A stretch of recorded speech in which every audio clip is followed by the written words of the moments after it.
So we've cut out our pattern for our pot holders, and we've cut out our fabric and our batting and stitched the pieces together. Now we get to do the fun part, the quilting.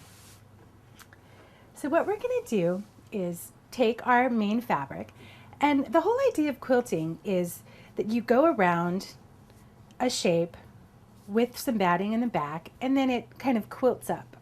So in this case, it has a really easy sort of shape to go around. So we're just going to pick a bunch of these and just sew all the way around, sew the little leaves in, and just go kind of in a random free form. You don't have to do every single one, but you do want it to look really fun. And I also chose to work with orange thread to make all these little circles kind of pop.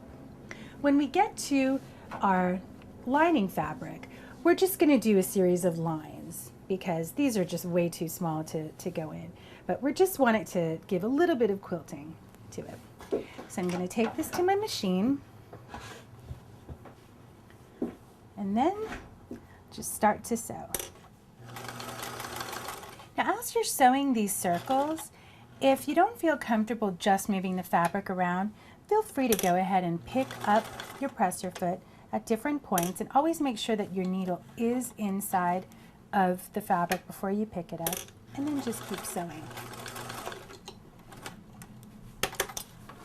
So I've went ahead and quilted a few of the circles on the front. Now I'm going to do the same thing with the patterns on the back.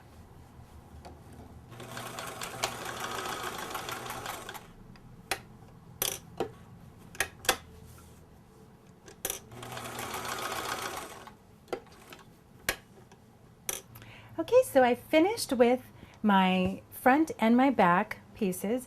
Now I'm going to go ahead and quilt my lining pieces.